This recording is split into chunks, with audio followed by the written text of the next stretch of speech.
Hi, welcome to Learn Finance Trader with William Jamming. And if you are wondering why I got this dirty dot here, that's because I drink Starbucks all the time and I spill some of it yeah, sorry about that. I just want to explain this. And previously we talked about the quoted price as well as accrued interest, bond future, all that. So let me quickly give you a formula of how to actually using the given data to calculate the quoted future price. Okay, so let me just give you a timeline. So 0 and time t. Okay, so what you're going to do is to, these two should be the same if there is no arbitrage opportunity. Okay, so one is to you buy the underlying assets, like if the underlying asset is a bond, okay, you can just buy the bond and hold that to the future, or you enter into a specific contract. And this contract is to like a future, okay, so you have that bond in the future, but you're going to actually get this bond at time t, something like that. So you can buy the actual underlying asset, buy the bond and hold that to time t, or you can say, hey, I'm going to buy this bond at time t, but I'm going to enter into contract at time 0. Just two ways of doing this. So these two should be the same. So it will be like a fair trade point of view. Okay, so one method is to enter the long underlying assets at time 0. Okay, so basically what you're going to get the B0, which would be bond price, plus the accrued interest at that specific time, because this is like a quoted price, and you're not going to pay this and get this bond. You're not going to do that. You have to pay the accrued interest that the current bondholders accrued. Okay, you pay that. You say, hey, it's a fair trade. Okay, mate, I will just give that to you, and you plus that you can buy that bond.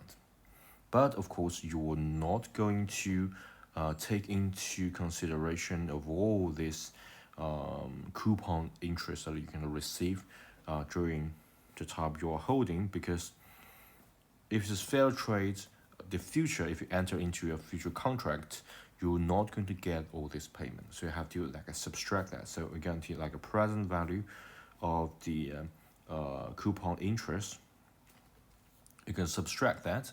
Okay, so at time 0, you discount that back to time 0, and you move that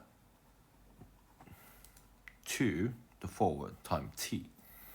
Okay, so basically this like a forward values the considered time value of money, and this should equivalent to buy a future contract at time 0, but will have to be fulfilled at time t. Okay, so we got a specific F0 here. And you got F0, and that is not enough, because F0 will only give you the quoted price, but you will not like a B0. Okay, F0 is like a B0 if this two is the same, so the future price should be the bond price. Okay, but that's not enough. That's just what is quoted. You have to account for accrued interest at that specific time. Okay, and remember, the accrued interest t is not equal to accrued interest 0. Okay, you might accrue this amount at time 0, but you may accrue a lot of time at time t. Okay, so these two might not be the same. Sometimes it can be the same, sometimes it's not the same. That really depends on the maturity of this bond. So you add that, and these two should be the same. Okay, so this enter the future contracts, or this should be hold the underlying asset, but do exclude, let me just use another color pen here, do exclude this, don't forget. And if you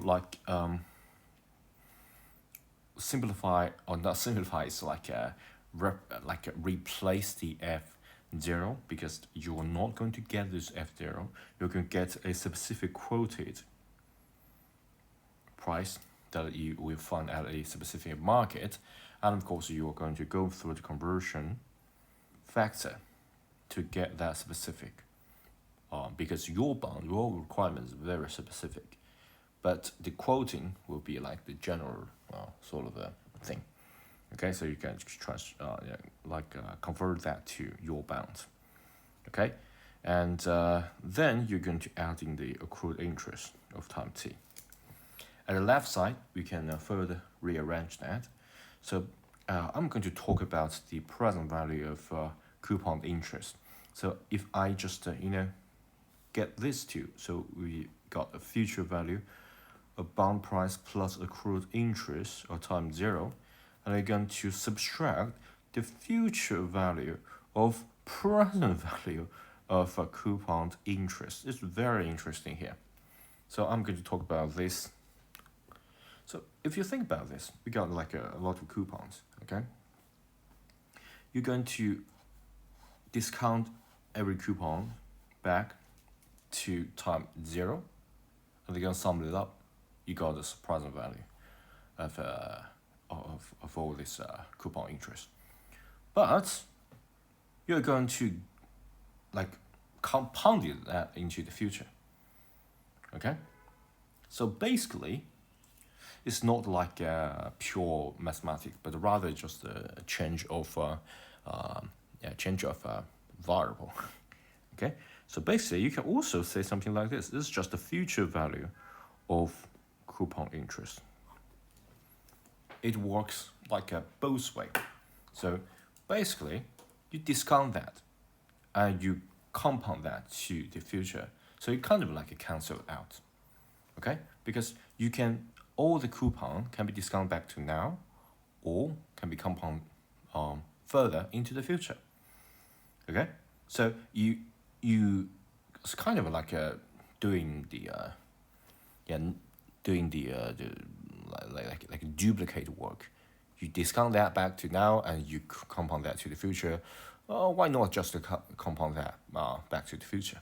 Okay, so you can also just use all this coupon and you put that to the future, and you're going to subtract that, because if you look at what is at the left side, it's a little bit hard if you're like frustrated at first, but let me just show you. Okay, you can sort of treat this as part 1 and this as part 2. Okay, hopefully that makes sense, because it's the future value of this and future value of this, and equals to the future value. Okay, the future plus the accrued interest. And if you look at here, this will be the bond price, clean price, plus the accrued interest, the dirty price. Okay, so just all the bond price, of course, without consider the coupon interest. Okay, just the pure price. Okay, and you make this, consider time value of money, you make this go all the way to the future. Okay, go all the way to the future, and you are going to subtract all this coupon you are not going to receive if you enter the future contract. You could subtract all that, and of course consider time value of money. You're going to subtract all this, compound it to the future. Okay, so it's equal to enter the future contract with underlying asset of the bond, go through the conversion factor. Okay, and don't forget you have to add this, and sometimes you may get confused with accrued interest, get confused with this and this. Why you need to add this accrued interest? That's because this is like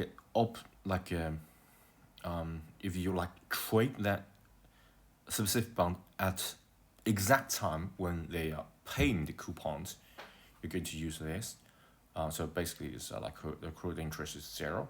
Okay, only when that time, you don't need to add this. But I prefer to add this because 0 is like a special scenario. Okay, so basically, I'm going to do something like this. You got that at the trading, maybe a billboard, something like that. You got that price, you convert that, but if you say, hey, this is like 100 or 1,000 US dollars, okay, you find this a seller saying, hey, I want to buy the future, or I want to enter the future contract with you with the price 1,000. He will not give that to you because you have to compensate his waiting. Okay, so he already wait for a accrued interest like this. You have to compensate that, and then you can enter that future trade. Okay, it's a mouthful, but you have to, just don't forget to add this accrued interest, whether it's time 0 or whether it's time t, because that is like a real life scenario here. So you can do something like this. Let me quickly go through all this, right? So I'm going to move it to the left side. So it will be like the future value of B0 plus accrued interest 0, subtract the future value of coupon interest, or you can use the future value of present value of coupon interest if that is the given. Okay, so sometimes they will not require you to calculate that because sometimes you're taking an exam, you will not be given like a spreadsheet to do that. You just get like a summation, something like that. You just a summation as well as a present value, and then you have to consider time value of money, 1 plus maybe your R, and go to the future, something like that. Just you got like 2 ways of doing this, and of course 1, 2, of course 3. Subtract accrued interest at time t, and get all this divided by the conversion factor. So we got the quoted price. Okay, so if you like you want to calculate the quoted price, you can do something like this, and of course you can like rearrange this to get all sort of a calculation. But that is based on this formula, like this, okay, based on fair trade. You can hold the asset, hold the bond, and subtract all this interest that you're not going to receive when you are holding the future, and this will equal to the future. And don't forget, accrued interest. Don't forget to add this. And that's it. Hope it helps, and don't forget to subscribe to my channel and give this video a thumb up. Okay, bye.